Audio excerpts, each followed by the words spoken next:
On this episode of Balance and Manifest, Your Rise to Greatness, we are joined by Lowe Evans. Lowe has one of the absolute craziest stories we have ever heard. Lowe grew up in Southern California with a mother who was addicted to drugs and heavily involved in crime and prostitution. At a young age, Lowe would witness some horrific events. Lowe would spend years in and out of foster home as his mom was in and out of prison before she found herself with a life sentence. At 14, Lowe would find an unexpected father figure and structure while in a boys' home. Lowe would spend years battling his demons and addiction before getting help, getting sober, and becoming a counselor at Oxford House in Austin, Texas. Sit back and enjoy this crazy episode.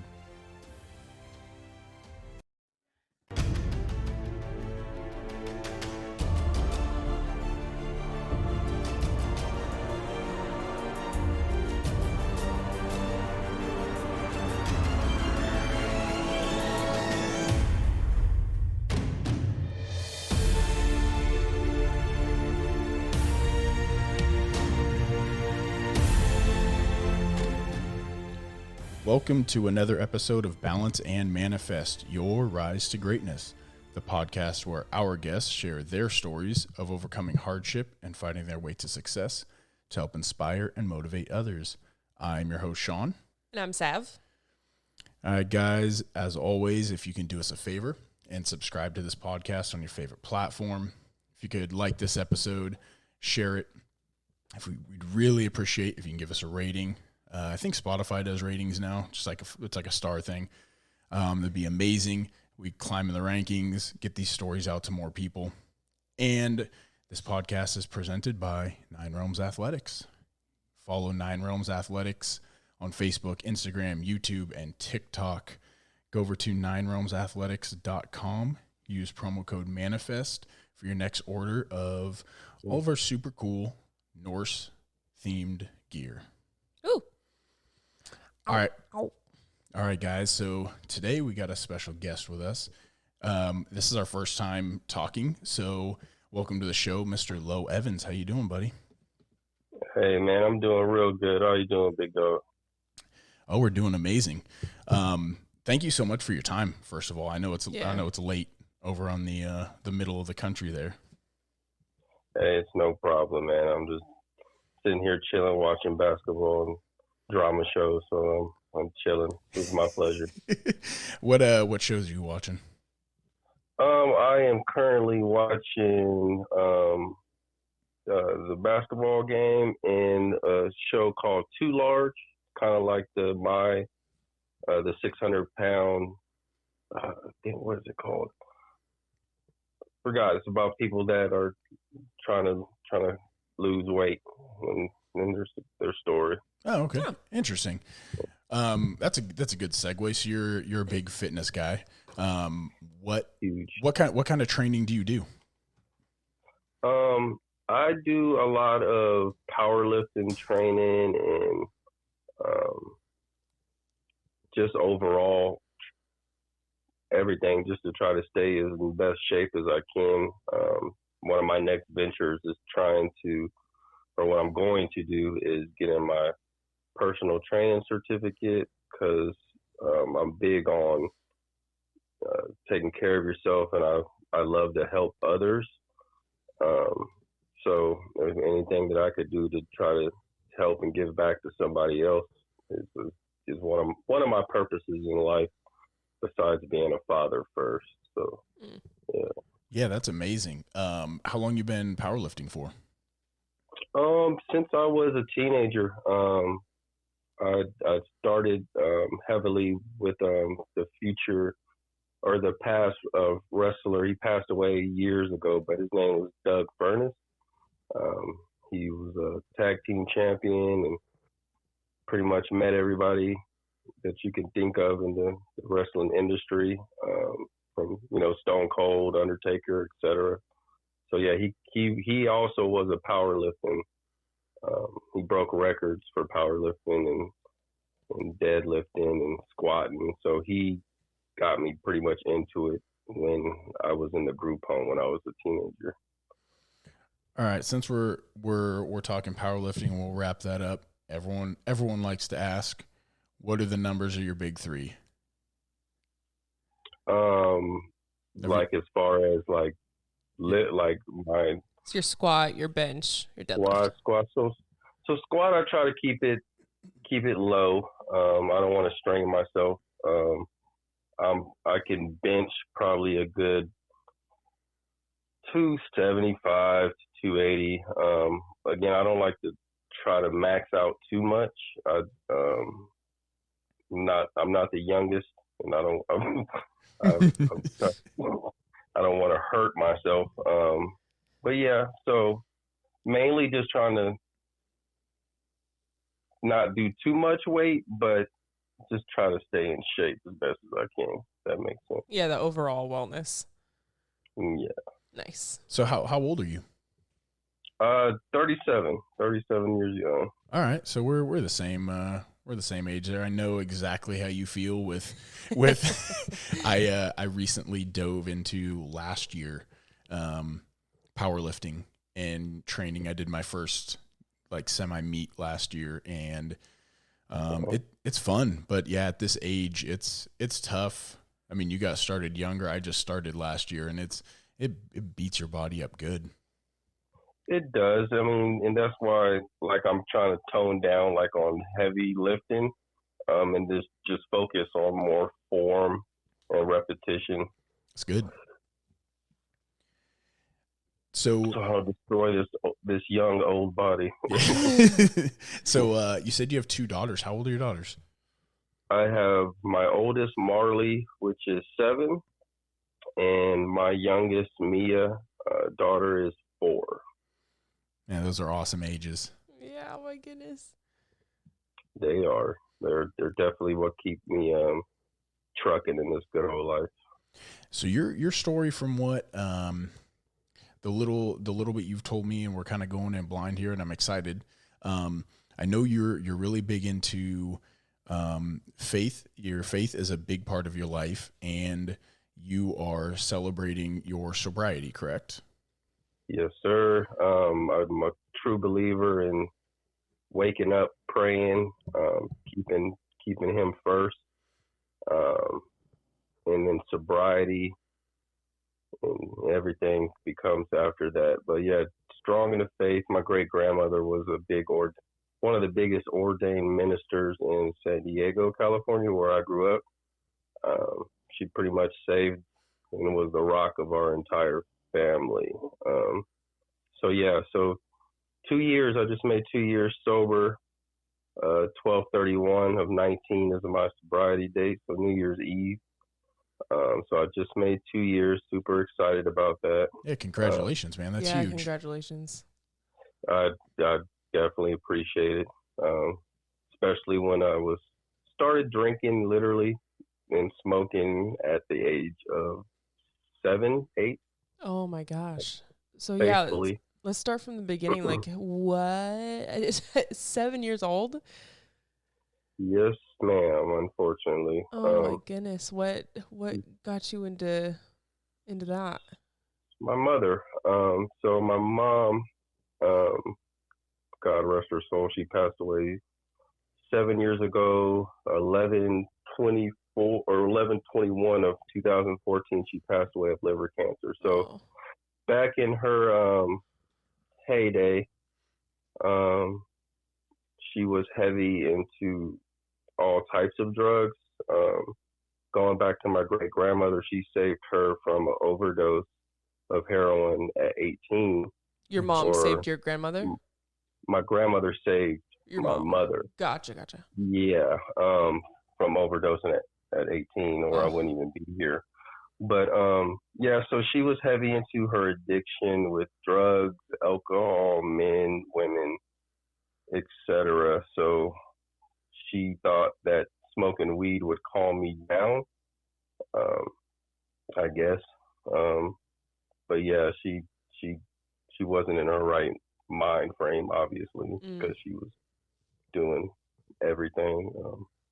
She was also into prostitution, so I had to be in the house with all her pimps and hoes and seeing them do the most. And again, she was also, bisexual, so then I had to grow up with seeing that and her girlfriends, boyfriends, and the most graphic things you can think of at a young age, unfortunately. So at this time, you said you bounced around a lot. At this time, were you in California? Yeah, so from what I recall, what I remember, we were in San Diego, California, and she she had a pimp and a girlfriend at about 7, 8. I kind of recall. That's when I really start remembering everything. Um, so my name's Lawrence Darnell Evans the second, but she was married to the first. But actually, come to find out, my dad's actually a whole different man. His name's Bill Draper, and I didn't know of this until I was 12. Oh, wow. So one of my mom was married several times, so I got the name Lowe from the rapper Lowe out of Houston years ago, and one of my mom's husbands gave me that name. So the Lawrence, the first, one of her first husbands, like I said, I thought he was my dad until 12. So I ended up meeting him later in my life. And the last words he said to me, well, you're either going to be in dead or in jail like your mom. And so, like, that's why I really go by Lowe, because Lawrence kind of brings a trigger to that man. Yeah, so even though it was another man that gave you that name, Lowe, was it, and obviously, like you said, it's just a trigger for you, but did you feel like, even though you were named Lawrence, you didn't identify with that name because you found out later that he wasn't your father? Correct. Okay. Correct. So how old was your mom when she had you? So I was born in 84. My mom was born in 56. So what, 28 was it? Okay. Yeah. And so was this, 28, and if she almost OD'd at 18, so she had a rough, sounds like a rough time growing up before she had you. Was she involved in the drugs and prostitution stuff when you were born, or did that come later? The prostitution. I almost want to say yes. Okay. I almost want to say yes for sure. I even remember meeting Ice-T, the famous rapper and actor, when I was younger, like 4 or 5, and she took me over his house, and I think Coco, his his wife now, was running around with my mom doing whatever because he was a known pimp, and I was at his house, and I remember he had a red Ferrari and he had a turntables in his house, and so she was definitely in it. I'm pretty sure before, even shortly after I was born, for sure. So you were just immersed in this world of just this completely other world. Yeah. And I was the baby because my mom had two. I have an older brother and sister, and she was married to their dad. And so I have the older brother and sister, and she did whatever, and then met, I guess, the dude I was named after in the military as well. So my brother and sister, older brother and sister, have a different dad. He was in the military.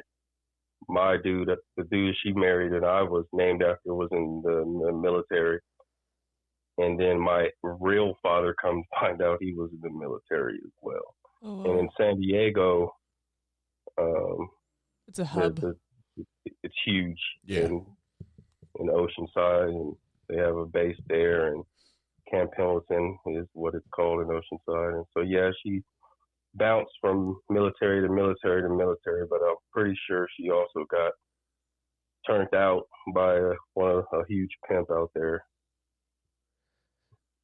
So going into you're 7 years old and you've already been immersed. Obviously you can still remember back to, being 5 years old and being immersed in it, but you're in this world that, adults can't imagine, everyday adults can't imagine being in, but you're this young kid that is in this normalized and extreme environment. When you were young, and obviously you remember, your mom offering weed to you for the first time, and you're saying that she's thinking it'll calm you down. Do you remember what was going through your head when she said, here, just try this? Is it something that was just was it kind that since you were around it so much, or was it something that you were kind of like, eh? And then she both. I'm seeing her do it. It's my mom. I'm a kid, so right. My mom's telling me to do something or do this. I'm gonna do it.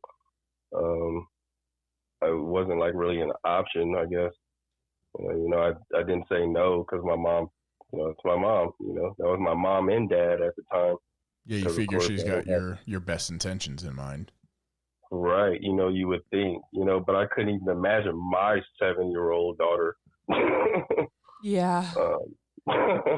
doing that. So, it's just, that just shows you how messed up in the head mentally you have to be to do that. Like, it just doesn't, it's crazy. Right. And she's almost molding you into the life that she's in, because in being a kid, she's your caretaker. You always have to lean on your caretaker at the same time, but leading into the start of that on your side of the story, going into 7, 8, 9, 10 years old, when did you notice that those things were having a big effect on you as you continued to do it, leading into, being 10 and then preteen ages?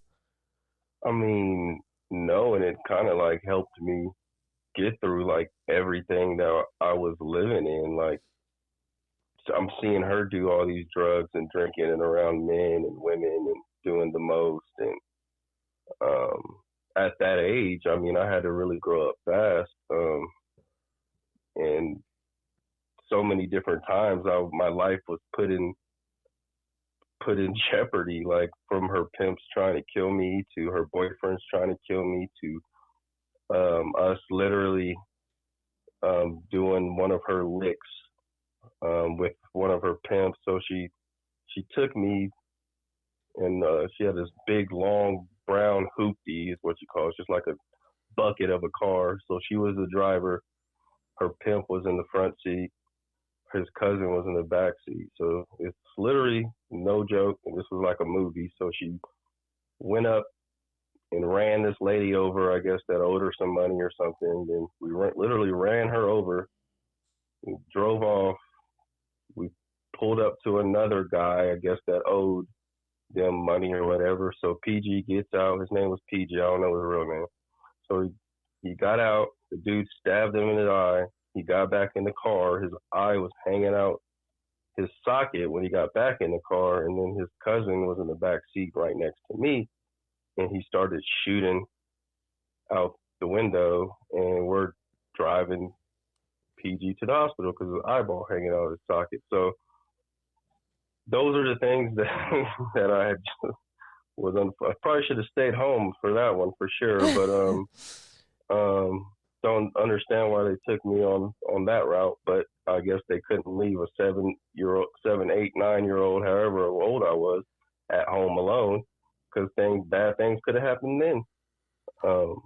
I remember shortly after that, our apartment got shot in, and I was on the couch, and if it wasn't for the wood that stopped the bullet, like I could have been shot.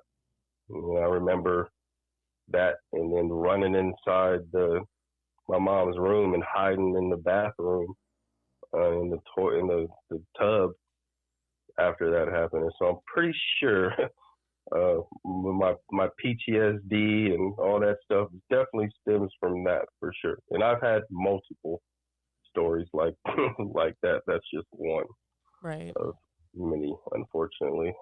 Jesus. So you're a young kid. Where are your brother? Where are your two siblings at during this? So they were teenagers, and they were doing harder drugs. My mom was letting them smoke meth with them, but they had a different dad, and their dad was in their life. So they were acting. They acted up. So she just sent them off to their dad, and he lived in the St. Louis area. Okay. Do you stay in touch with them today, or are you guys? So yeah, my brother's doing well. He works at it's Holiday Inn Vacation Club. Used to be Silverleaf, but he's in the timeshare industry. He's been with the same company for 22 years, and almost making six figures. He's doing great. We talk all the time. That's pretty much the only family member that I talk to still. Besides, yes, my sister, I just started talking to her again, but she literally is following the same path as my mom. She weighs a good 90 pounds, lost all her teeth, and let drugs, heroin, meth, all get in the way of her life. So, yeah. So I still talk to him. But, yeah, brother's doing great. Sister's just like my mom. Man, that's unfortunate. Very. I mean, good to hear your brother and you got out the other side, and you guys are, navigating your way through all that. What, at that age, I'm going to assume you weren't in school. We moved around so much that I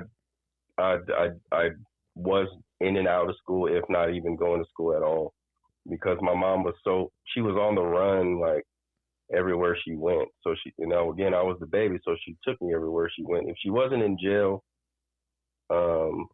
and she was spent literally more than half her life in prison.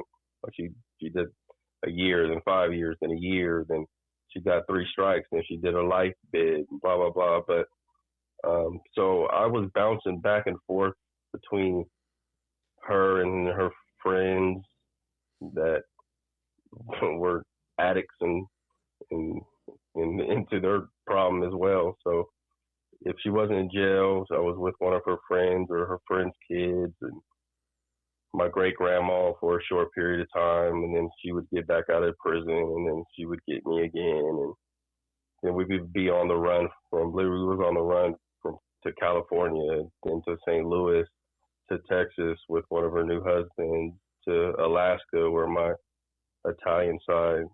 of my Italian side lived in Alaska. And pretty much all my uncles and grandmas and grandpas are passed away from drugs and alcohol. But all my cousins live out in Alaska, and I still talk to them.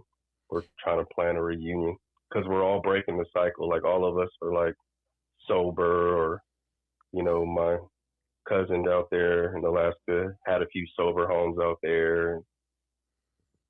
Yeah, so that's awesome that your generation is choosing to break that cycle. Totally break the cycle and better yourselves that way.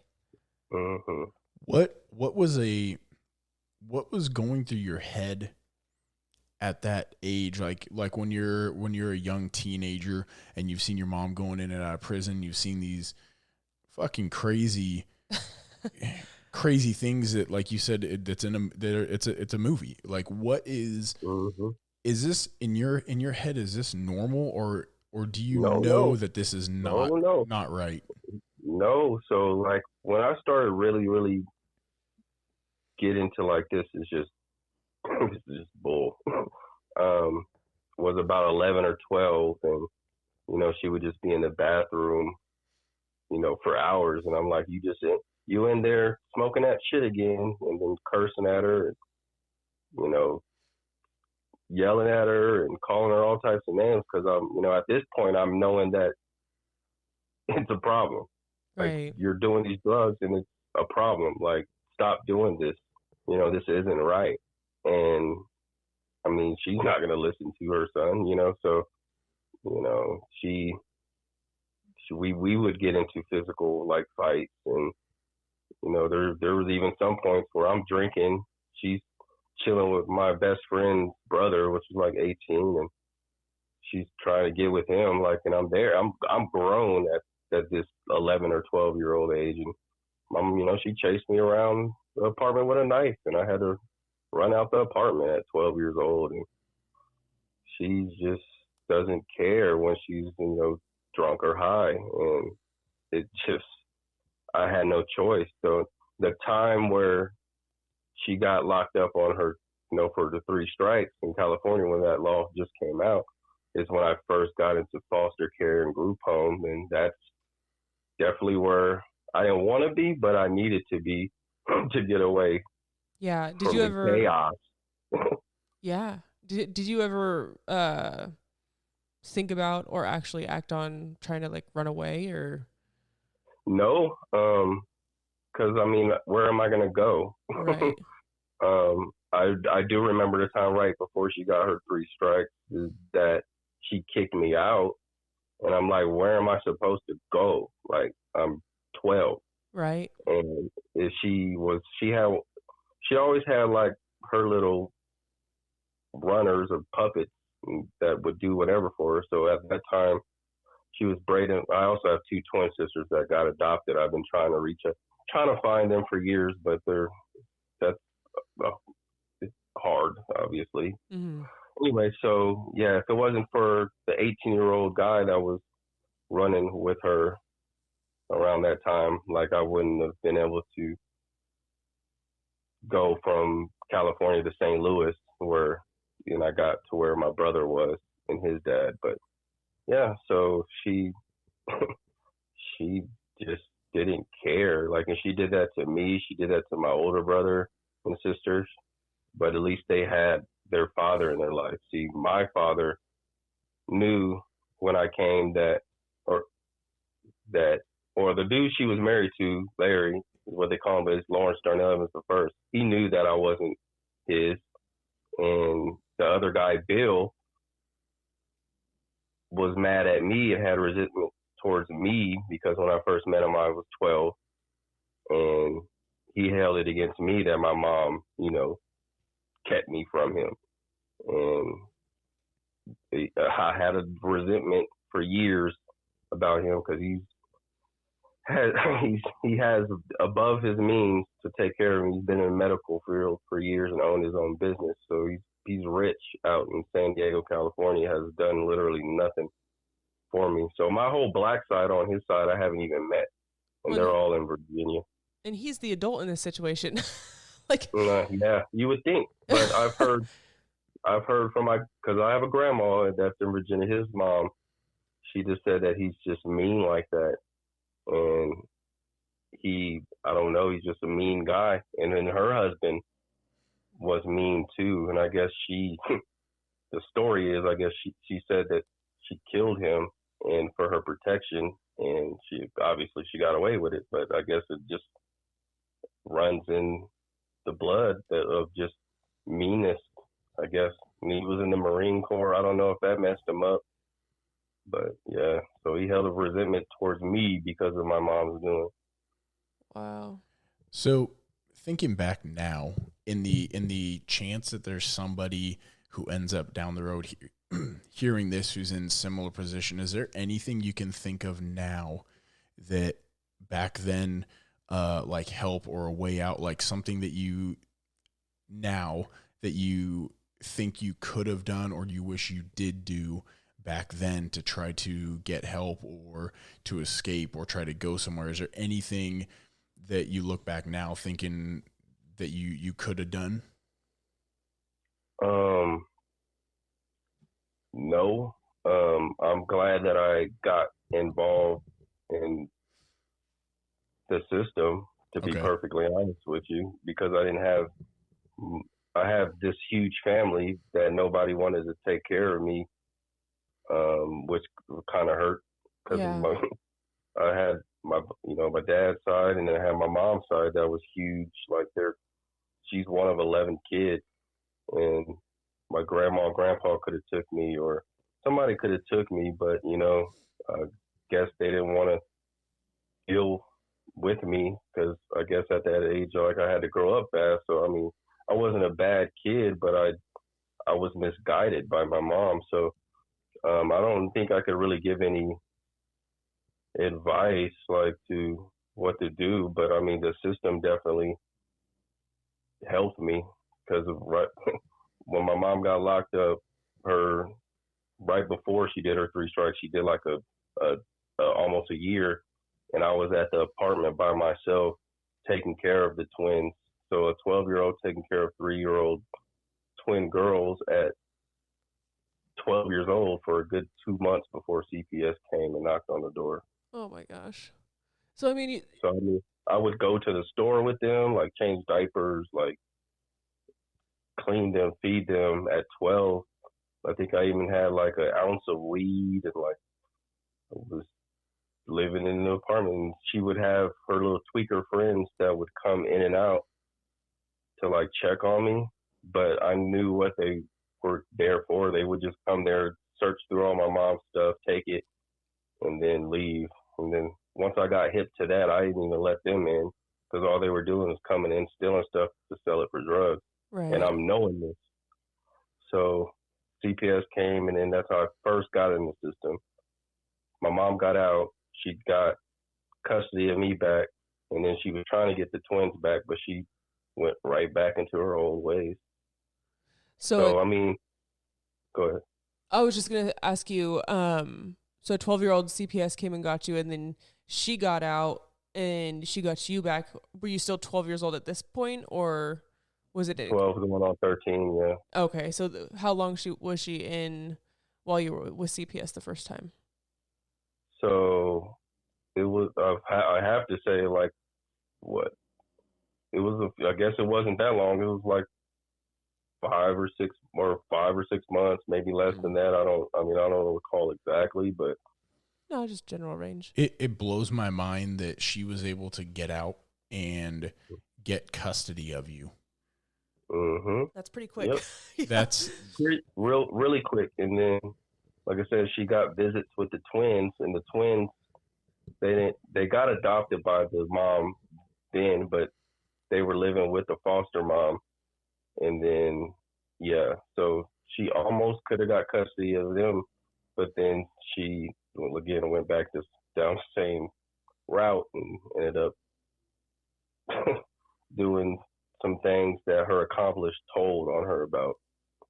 So my mom, like, lived in these apartments, and I think she used to take care of this old lady, and she duct taped her and beat her up and took all her stuff and blah, blah, blah, blah, blah. She used to have tweakers going to the bank and cash checks and blah, blah, blah, blah, blah. Her accomplice got locked up and told on her, so she ended up getting caught up.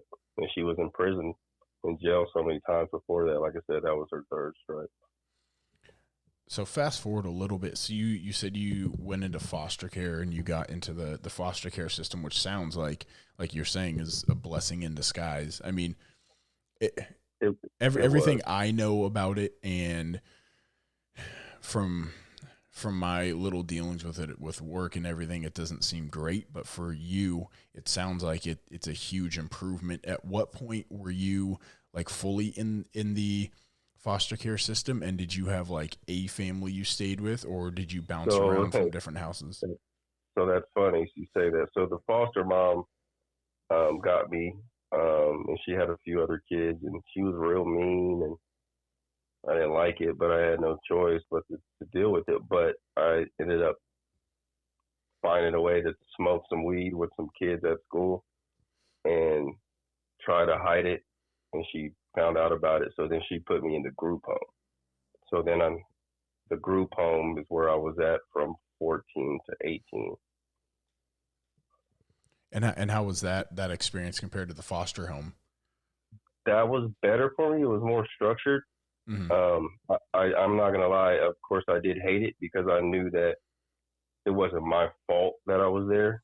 So I was kind of upset a lot, but at the same time, it helped me a lot because I wasn't doing drugs or around all that crazy stuff. So that's when I kind of blossomed and got out of my shyness and I used to get teased as a kid, so I kind of broke out of that when I got in high school and started playing sports, and the counselors there helped me a lot with my schooling, and so that's when I got real into playing basketball, football, and was actually I was really good and a stud, and that's when Doug Furnas kind of mentored me too, and took me under his wing, and used to go to my football games and record them, and used to go back to his house, and I would watch the games he recorded, and he would train me in the morning, pick me up at 5, 6 o'clock in the morning. We used to train, and I mean, it was going good. I had a 3.5 grade point average. Had letters from every college that you can think of for football, and was averaging 30 in basketball.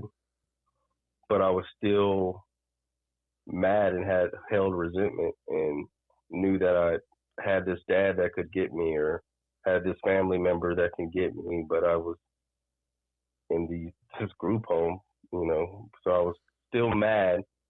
But I'm a 14-year-old, I'm a 15-year-old, but I'm like mentally like in my 20s. So fast forward from that, when I finally got out, my senior year, I turned 18, and then I quit. I just quit everything because I knew I was about to get out the group home. And in the group home from 16 to 18, you could work. So I had quite a bit of money when I got out when I was 18, so they had to let me go. And I went down that same dumb route. I quit school, started drinking and smoking and doing the most, and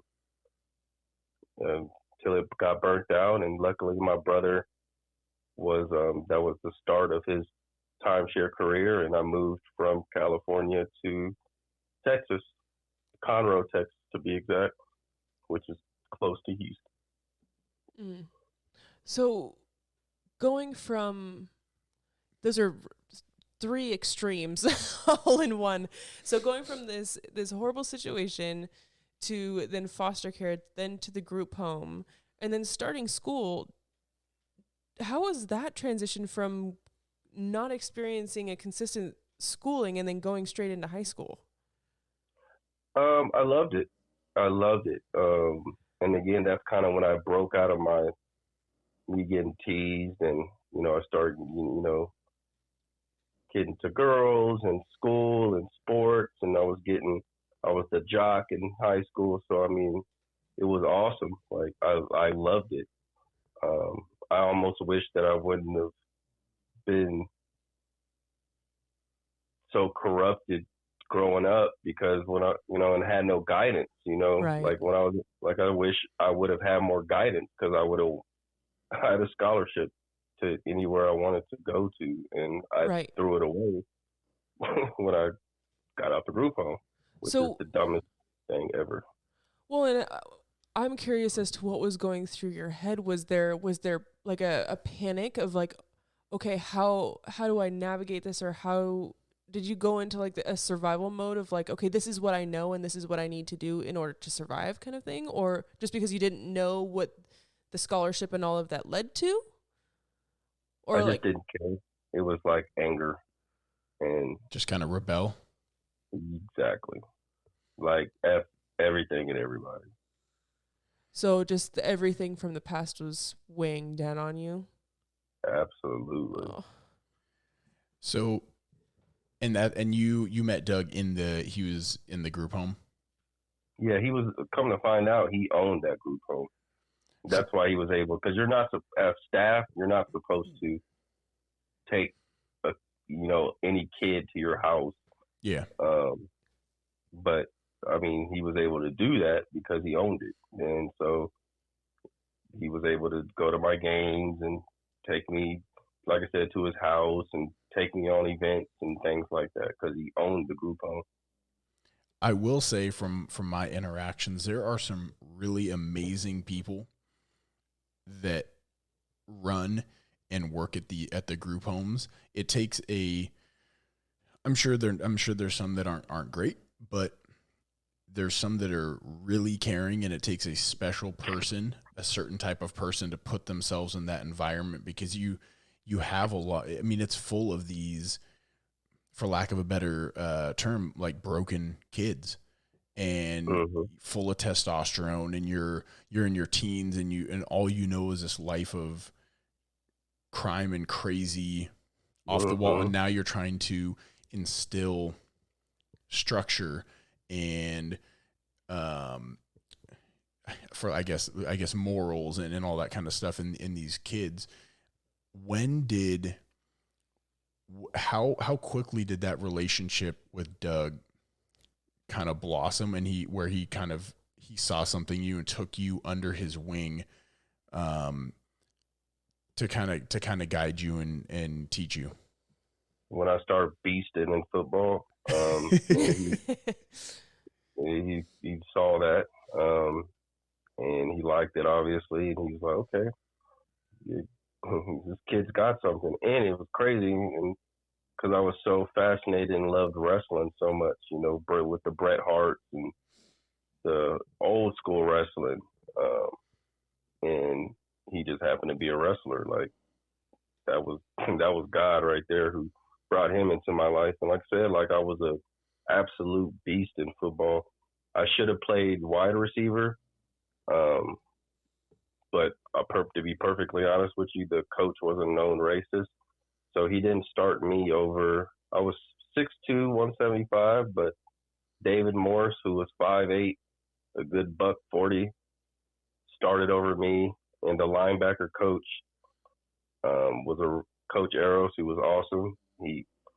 I was in the linebacker position, and I broke the hole and smashed the guy, and he was, oh, that's our new linebacker. And I was going to say that you were a perfect build for a wide receiver. The wide receiver, exactly. But our head coach, Coach Hastings, was a known racist. And plus, I mean, I'll take my own fault. Like, I was still smoking weed here and there, and we used to go into class smelling like a pound of weed. I'm sure they knew that. So I mean, I take blame for that too, but I still played. Like, you still could have put me in. I wanted to score too. Like, I wanted a piece of the touchdown and all that. But yeah, like I said, they didn't move me from that linebacker position. And like I said, Doug saw that in me that I didn't see in myself maybe, and he tried to take me under his wing. But like I said, when I was 18, I was like on my Tupac rebellion, F the world, me against the world, and just dumbed out. Did you stay in touch with Doug after that, or was that pretty much nope? That was it. Like, yeah, I found him later on Facebook when I was 24, 25, when I was in Texas still, and I was selling timeshare at that time, and I looked him up, and it was easy, I guess, to find people then. So I got a hold of him, got his number, called him, talked to him and his wife, Martha. And that was the last time I spoke to him, because I found out he passed away like 2 or 3 years after that. Oh my gosh. So yeah, it was cool that I got a chance to at least, talk to him after the group home and everything. And I was doing semi-good at that time. Yeah. I was, selling timeshare. I was making a pretty good living. I had my own place. But I mean, I was still drinking heavily and smoking weed heavily, like daily. Yeah. What was the conversation, that last conversation with him, like? I don't recall 100%, but I mean, I know that I was happy and excited to, finally get in touch with him after so many years, because, I mean, he was my, dad for a period of time. Yeah. When did, after 18 and everything, you dropped a lot of the things that were going really well for you. When did you start confronting all those things that were weighing heavily on you as an adult? I didn't stop doing it. Like I just kept drinking and smoking, and then I didn't really stop. Because when I went to Texas, like I still was smoking and drinking. Um, but then when I went to my brother, he had his kids, or his kid at the time. He had one son, and then for 2 years I was babysitting his kid from 18 to 20, and I was getting fed up with it. I was like, what am I doing with my life? So then I moved back to San Diego, um, and I lived with one of my good friends, and we were DJing, and I lived with him and his dad, and we were, in the whole music scene, DJing, freestyling, doing shows, DJing. But then again, like I was going back to my roots, and in San Diego, all they do is party, drink, smoke every day. So that's what I was going back to, that spiral. So then I moved back to Texas again, and then that's when I really started working with my brother in timeshare. And then I was doing good, but then I was making too much money too young, and I was still young and dumb. So then, I'm making $1,000 to $2,000 a week, and then I'm going to strip clubs and bars every day. So I was still going down the same path that I kind of grew up in. And then I'll just kind of fast forward, like eventually, like I had my first daughter, and I calmed down a little bit. But then that's when my mom got out of prison after serving 18, 19 years. And she came back into my life. And at that time, like, she was trying to do good and trying to do better. And she just went right back down the same path. So she got out of prison. She moved to Texas. She told me in prison that she would come to Texas to spend time with her grandkids and family, and have horses and land, and I'm like, okay, whatever, Mom. Well, that's exactly what that woman did. She went to Texas, spent time with her grandkids. She married a friend of the family. She married him. He had land, he had horses. But eventually she got back down the same path, and she kicked him out of his own house, which was her house now because she married him. And she moved two deaf people into her house. They paid her rent and everything, and because she held them at knife point and was going to kill them. And she got locked up again. They let her back out of prison 2 weeks before she passed away of liver cancer. And that's when I just had my first daughter. Holy So I was taking care of her in a 1-bedroom apartment she had to be on the floor. Her body was filled with fluid. She had heinous or skin was turning yellow. Jaundice, yes, I'm sorry. And I was, like I said, taking care of her, trying to take care of my 1-year-old daughter, not happy with the baby mom. She ran out of medication. I had to call 911. They took her in, and she was in the hospital for a good 2-3 days, and then she passed away.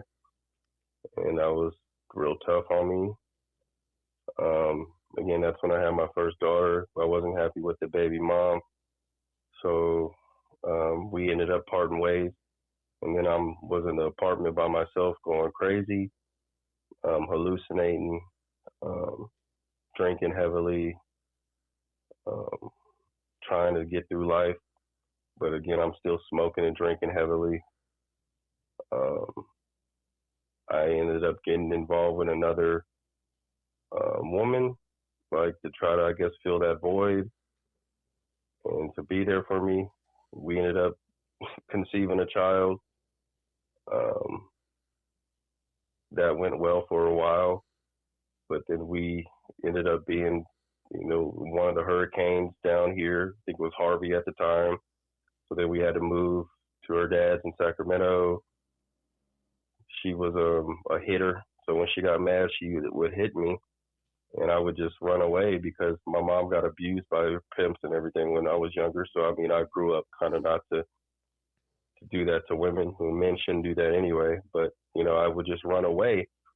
And so then I ended up being homeless because of that, because I was getting physically and mentally abused by her. And yeah, so then I would end up just going back to California again. And that was my biggest problem. So I always went backwards. You say in life you're supposed to go forward in life. Well, I always went backwards because, again, it's always just been just me. I'm my own dad, I'm my own mom, I'm my own everything pretty much. Well, it sounds like you go back because it's what you knew, right? I mean, like subconsciously, It's what you knew. It was what you were, what you were comfortable with in a weird way. Did your relationship and how you grew up with your mom, did that have a negative effect on your relationship with your daughter's mothers? Like in your personal relationships, did that have an effect on how you viewed your relationships with them? Well, my first baby mom, I didn't think I could have kids. Don't ask me why, but I knew that we weren't going to be together. Like, I didn't want to be together with her, but a kid came along, so then I just made it work for my child. So I, got an apartment and all that good stuff, and tried to be there for my kid because I didn't want to have a broken home. But it just didn't work, and I was, bringing everything to the table when she didn't want to do anything. And then that's kind of, like I said, when my mom got out of prison and all that stuff. So I couldn't do it all by myself. Like, I was going crazy, like mentally and physically, like just draining from being the breadwinner and taking care of my mom and trying to be there for my kid and working, and she didn't want to work. So that's why we parted ways. Now, with the recent baby mom, again, we try to make it work, but when we would drink, a lot of people, when they drink, they fight and argue, and it would get physical, but she would hit me. And again, I would just run away from that. Like, I'm not going to fight back. For one, I'm black. Two, I'm a man, so I would go to prison. Plus, again, laying your hand on a woman is something that I'm totally against, again, because I had to grow up with a mom getting beat up by pimps and hoes and blah, blah, blah, blah, blah. So I tried to break the cycle by, not being an abusive man and trying to be a father, but me and the baby mamas, it didn't click. Like, it ended up being like similar to my mom, to be perfectly honest with you, especially my most recent one. She tried to kill me, literally. She pulled a knife on me as well. So I left that, and I knew it would have been toxic if we would have been together. And it wouldn't have been good for my daughter seeing all that stuff. So I took myself out of the situation. Yeah, it seems like your life is this ever revolving door of trying to one, take, everyone's worlds on your shoulders and making it work, but then also trying to break this cycle and finding a better life. Going into your sobriety journey, what was kind of the last straw where you were like, something has got to change? Okay. So in 2019, I got involved with another girl back home in San Diego. She was a bartender, so that wasn't the best for me because we would drink and we would pop pills and do ecstasy, and found myself doing coke and trying to be this big rapper, and because I do know a lot of people in the rap industry and been in the industry for a while, managing and promoting. So I tried to be this big, star, but then I was putting all my stuff on social media. I put also on Facebook that I was going to call out my coaches for being racist.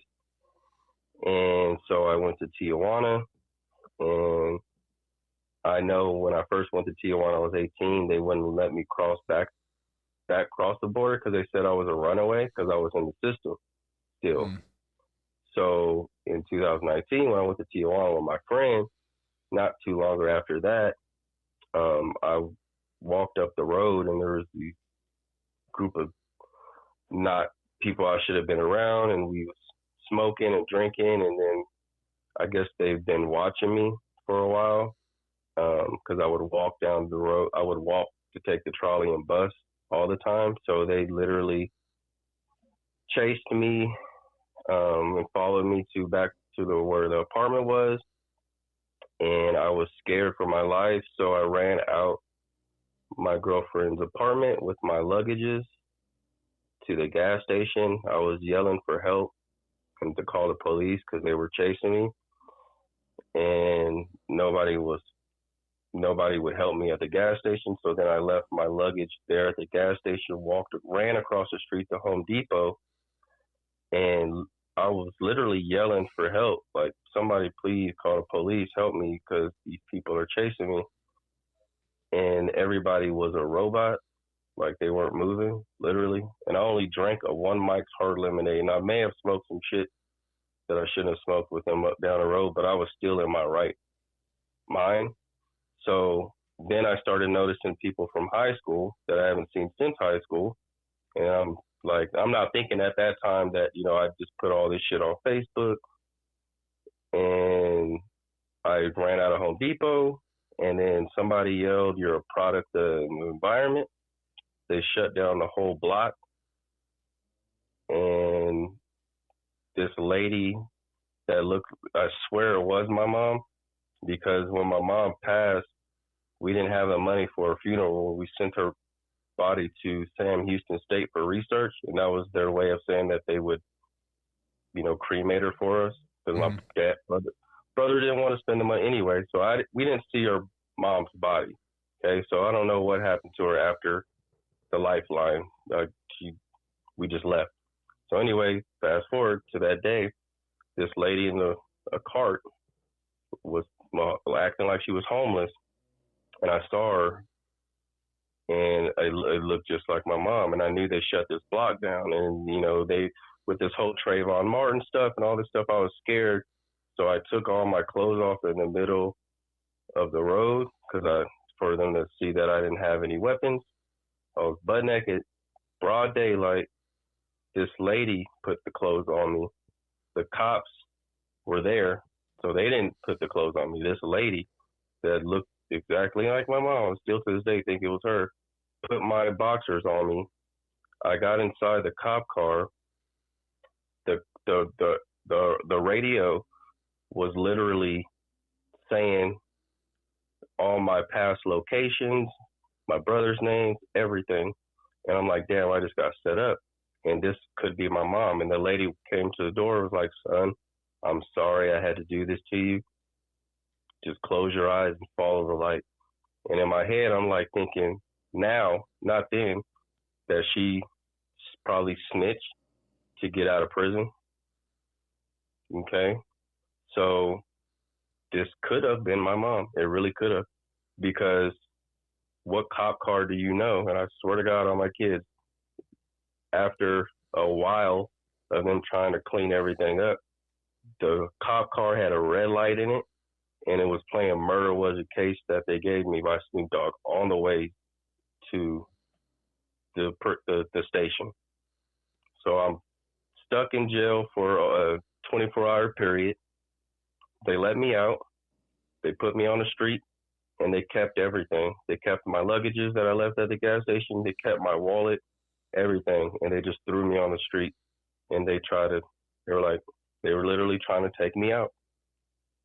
And so I was on the streets in San Diego for about a week or two, and I was to tell you sadly but true, but there's a lot of things happening from Tijuana to San Diego with a lot of drugs and cartels and 16-year-old prostitution that parents are letting their kids do. I had to live for that for a week. And then I called my brother. He let me move back with one of his friends.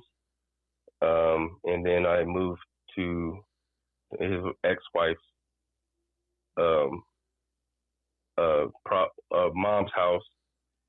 And then it was in the country out there in Conroe, and I was popping pills and literally trying to kill myself. And my sister called me and said, come out here to St. Louis and we'll try to get sober together.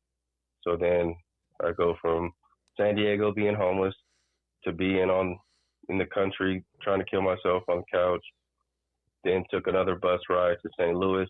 Come to find out my sister is still sprung out, trying to get me to smoke meth with her, hiding under cabinets. We get into an altercation. At the same time this is happening, I get a call from my recent baby mama of my youngest. She got hit by a drunk driver at a stoplight. Oh my God. She almost had my daughter with her in the back seat.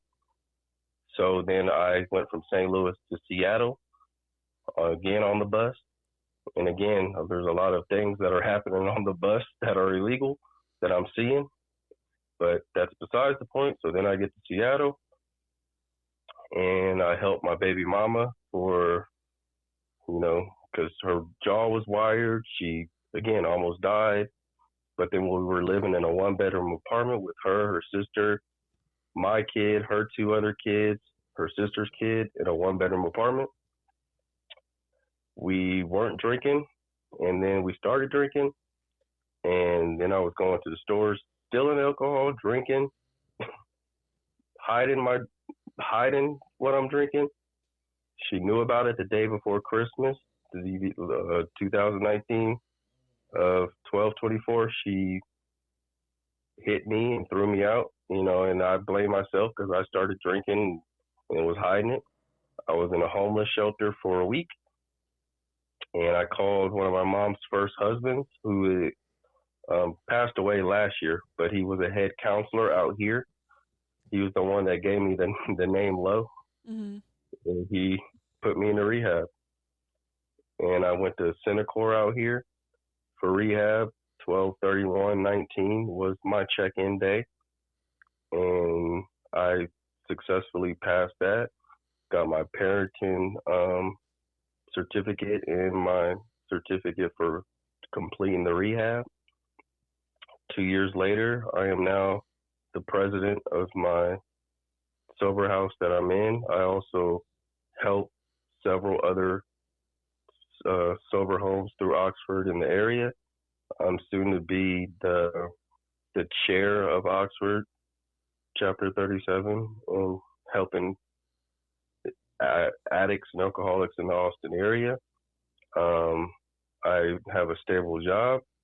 I successfully finally bought a car after 10 plus years. I have almost a 700 credit score. I'm properly adulting.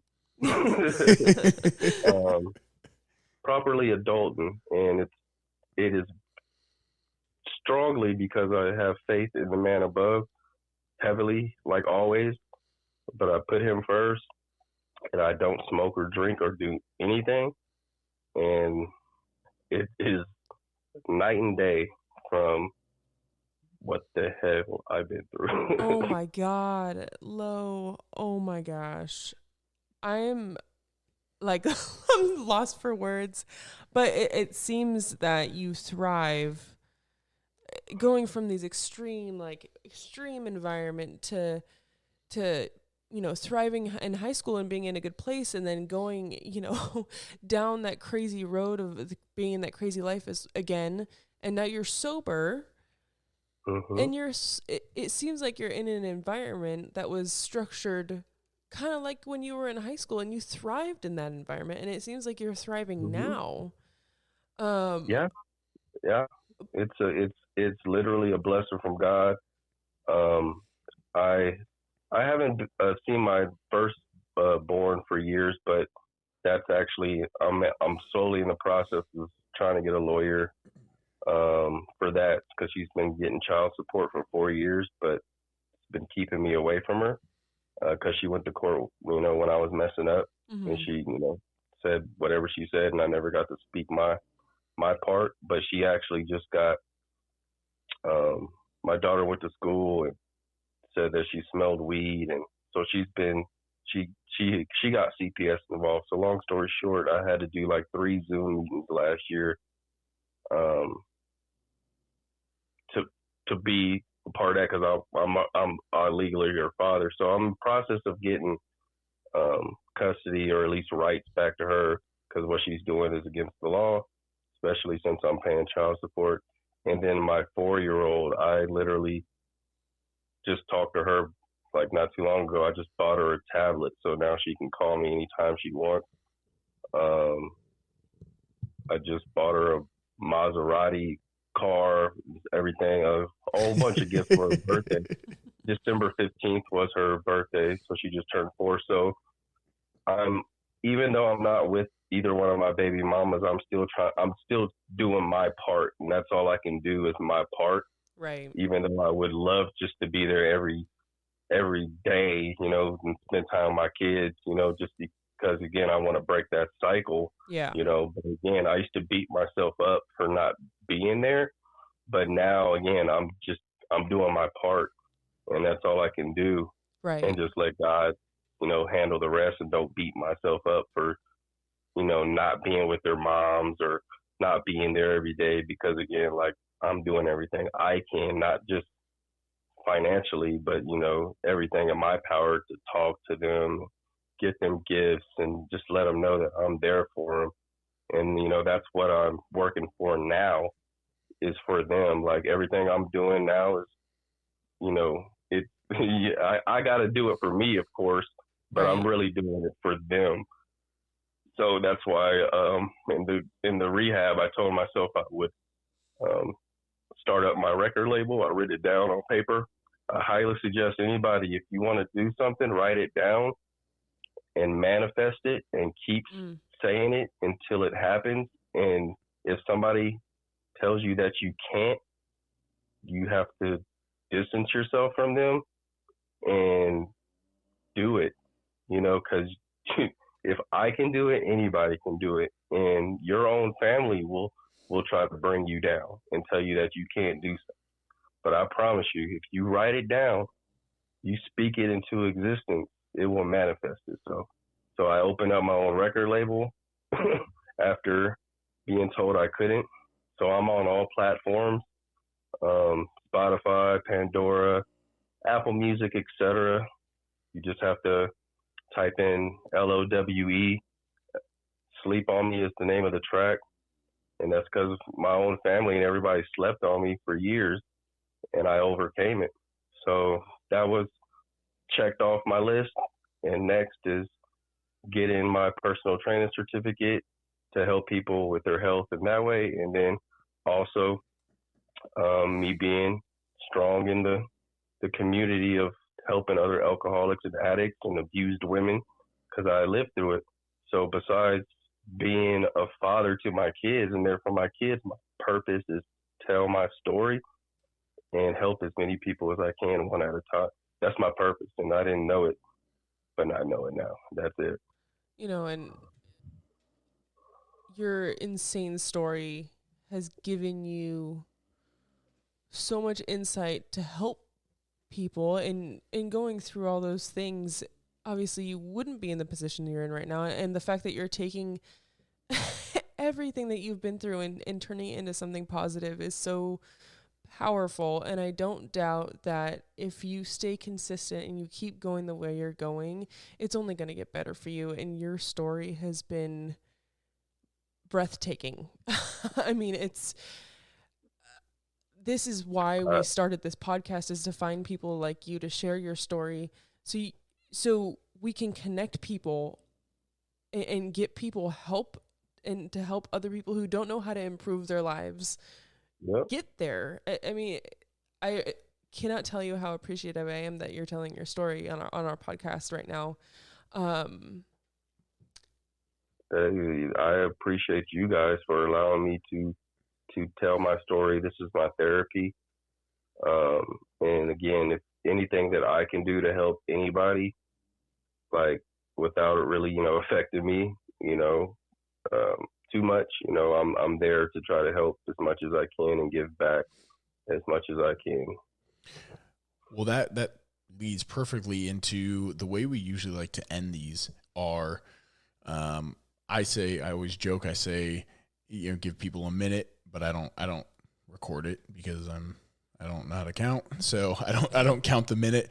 But if you had a minute to give advice to anybody, to leave like a lasting impression on anybody, what would you tell them? Put God first, or your higher power, or whatever you believe in first, and pray and talk to that thing that you believe in the most first, multiple times a day, countless times a day, and don't stop and don't ever give up, because if I can do it, anybody out here in this world can break that cycle and change their lives if they really want to. Drinking alcohol is not, the best. Smoking, doping, all that stuff is not the best for you to do.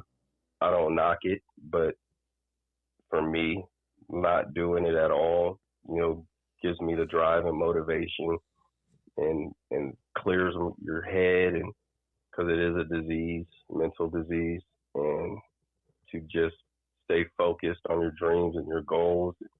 Again, if you have to keep your circle like to nothing, to never stop and never give up, because you can do anything you set your mind to, for sure. That's awesome.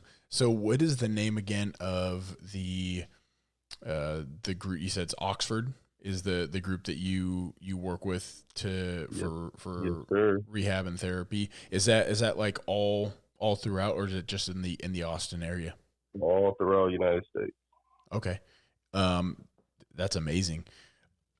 Yeah, I get calls daily because my number's on the Oxford, for Oxford Boniface, and my number's on there, so I get calls daily, from people trying to get into homes. So I try to get them into either my house or, there's a whole bunch in this area. So I'm daily trying to help, the next alcoholic, addict, or person or woman that's been abused, don't know where to go. Like, I definitely highly suggest just trying to reach out to that if you're struggling, or if you're going through something and you don't know what to do. Like, rehab's definitely what's changed my life. So that's a big thing too.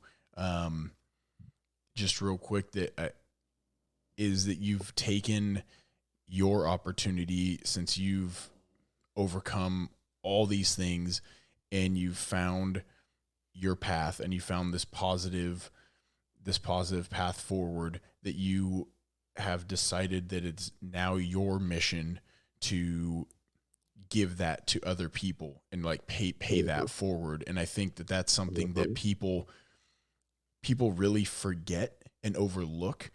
And I understand it because people get so wrapped up in their own stuff, but it's also like, it's also therapeutic, and it helps you keep on your path by helping other people.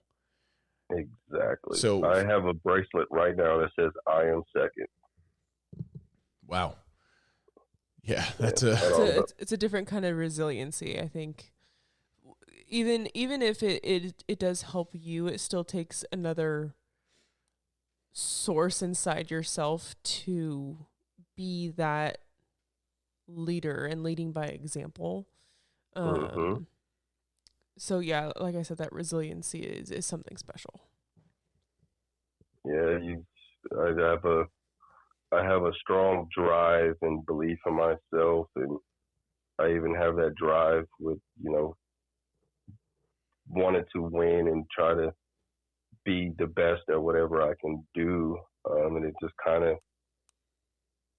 goes hand in hand to, my everyday life, doing the gym, doing my record label, doing the personal training, and getting things done. And I definitely highly suggest, because if you have all these things you want to do, you end up not like doing it. But if you like just focus on one thing, check that off, and move to the next, I mean, that's definitely the way to go. You don't want to be scatterbrained, but definitely write it out. Don't type it on your phone. Literally write it out. Focus on it. Do it. Check it off the list, and it feels so good once you accomplish it and move on to the next. Yeah, good old pen and paper. Yeah, Yep. it connects you a little. It connects you in a different way when you're writing it down on paper than typing it into electronics. It's just like it's a deeper connection. Yep. I have notes everywhere in my room. Yeah, I mean, I personal train as well, and I do all of my clients' programming, through electronics. But I was telling our gym owner the other day, I'm like, I'm still a dinosaur. I write my own workouts down on a notebook instead of doing it like I do for my clients, for myself. So it's funny how you stick to what you know. Yeah. It helps maybe organize it a little bit better if it's on a tablet or something like that. But for me, it helps me to just write it down and, do it and check it off that way. It just helps for me. Yeah. Well, you guys, thank you. Don't forget to subscribe to this podcast on all your platforms. If you can like it, share it. If you can share this episode so we can get this out to as many people as possible, to help share this story. And if we can change one person's life and save one person's life, then we've accomplished the goal that we set out to do when we started this project. We would like to thank sponsor, Nine Realms Athletics, ninerealmsathletics.com. You can use Manifest on a discount for your next order. And as always, we are open to suggestions and looking for guests like this that we can talk to and get their story out. So if anybody listening, if you guys know anybody, shoot us an email, ninerealmsathletics@gmail.com. You can shoot us a message on Instagram, shoot us a DM, text me, talk to me in the gym, wherever. We'd love to hear your suggestions. Lowe, thank you so much. I can't thank you enough for your time. And I just want to say, this is the first time we've spoken, but I'm extremely proud of you for what you've overcome and what you're trying to do to break that. We keep saying it, break that cycle for your daughters. It's a huge, noble thing that not a lot of people can find the power to do. So, nothing but respect for what you've gone through and what you're doing. Hey, I definitely appreciate you guys for allowing me to tell my story through your platform. And, if anybody needs any help with anything, I'm definitely going to help as many people as I can. So if they want to reach me, they can reach me on Facebook, IG, it's LOWE.EVANS, Lowe.Evans, or my website is the number 2, the top ENT, exactly how it sounds, the number 2, the top ENT.com. And if I can help anybody, just reach out to me. Awesome. Well, thank you so much, guys, for listening, and we will catch you on the next episode.